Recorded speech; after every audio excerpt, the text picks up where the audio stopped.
ئەومان دەرکەوتووە کە مادەیەکی زۆری ریسایکل ئەتوانین بەکاری بینەوە و فرێ نەدرێ.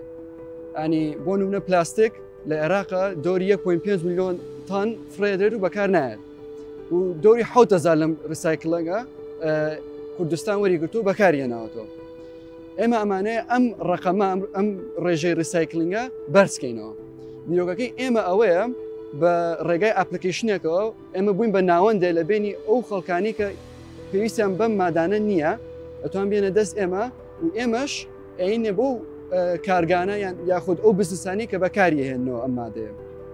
لە ڕێگای ئەم ئەپلیکیشنە هەر ئەوەنە کە چیتە ناو ئەپلیکیشنەکە کلیکێکەکەی ناونیشانی خۆت دانیت و ئێمە بە زووترین کات یین لە خزمەتیان نبین و مادەکان لێ وەرەگرین.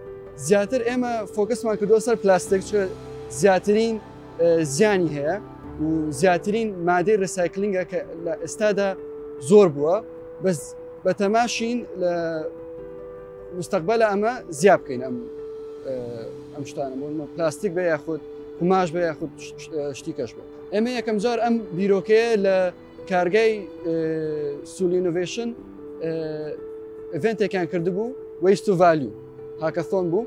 ئێمە چوین بۆ ئەوێ تیمێکمان دروست کرد هەموو کەسێ باسی لەسەر ئەم بابەتە ژینگەیانەی کرد. ئێمەش یەکی لە بیرۆکەکانی ئێمە ئەم ئەپلیکیشنە بوو. بە بیرۆڕای ئێمە ئەم ئەپلیکیشنە زۆر سوودیە بێ بۆ ژینگە.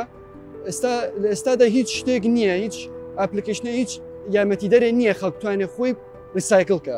یەکێک ژینگە دۆست بێ بۆ نمونە ناتوانێت بە ئاسانی ریسایکلکە ئەم پلاستیکە لەگەڵ خۆرەکان لەگەڵ پاشماوەکانی کە جیا بکاتەوە و بیا بەدەست خەڵکیکە و سوودی لێ ببینێ. ئێمە لە 2023ەوە دەستپان پێکردەوە لە ئاخیری 2023ەوە ئەتوانم بڵێم چەند مانگێکە ئیشەکەمان کردووە گەیشتونێتە چەند تەفاسیلێک شتەکان وردەوردە ڕوون بۆتەوە.